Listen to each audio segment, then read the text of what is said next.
రంగు ఇలా ఉంటుందన్నమాట.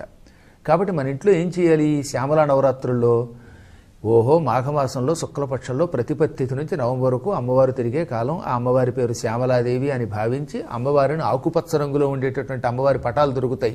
అటువంటి పటాన్ని పూజామందిరంలో పెట్టుకోండి. లేదా ఏదో ఒక అమ్మవారి యొక్క విగ్రహం పూజామందిరంలో పెట్టుకుని ఈ 9 రోజులు సూర్యోదయ సమయానికల్లా స్నానం పూర్తి చేసుకుని ఆ తర్వాత మంచి పొడి బట్టలు కట్టుకుని మడి బట్టలు కట్టుకుని వీలున్నంత వరకు శుచిగా ఉన్న వస్త్రాలు కట్టుకుని 9 రోజులు కుంకుమతో అమ్మని పూజించండి. ఈ 9 రోజులు పాయసాన్నాన్ని అమ్మవారికి నివేదన చేయండి. మన శక్తిని బట్టి కొంచెం పాయసం వండి అమ్మకి నైవేద్యం పెట్టి ఇది మనం తిని ఇతరులకు పెట్టాలి.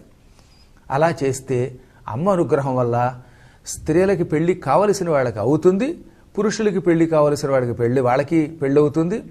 అప్పటికే పెళ్ళైన వాళ్ళకి ఐకమత్యం పెరుగుతుంది. వార్ధక్యంలో ఉన్నవాళ్ళు వైధవ్యాధులు పరులో ఓహో మాఘమాసంలో శుక్లపక్షంలో ప్రతిపత్తి తిథి నుంచి నవంబర్ వరకు అమ్మవారు తిరిగే కాలం. ఆ అమ్మవారి పేరు శ్యామలాదేవి అని భావించి అమ్మవారిని ఆకుపచ్చ రంగులో ఉండేటటువంటి అమ్మవారి పటాలు దొరుకుతాయి. అటువంటి పటాన్ని పూజామందిరంలో పెట్టుకోండి.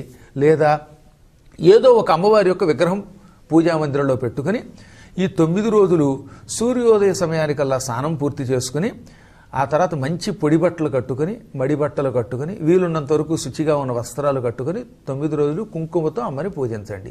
ఈ 9 రోజులు పాయసాన్నాన్ని అమ్మవారికి నివేదన చేయండి. మన శక్తిని బట్టి కొంచెం పాయసం వండి అమ్మకి నైవేద్యం పెట్టి ఇది మనం తిని ఇతరులకు పెట్టాలి. అలా చేస్తే అమ్మ అనుగ్రహం వల్ల స్త్రీలకి పెళ్లి కావలసిన వాళ్ళకి అవుతుంది, పురుషులకి పెళ్లి కావలసిన వాళ్ళకి పెళ్లి అవుతుంది.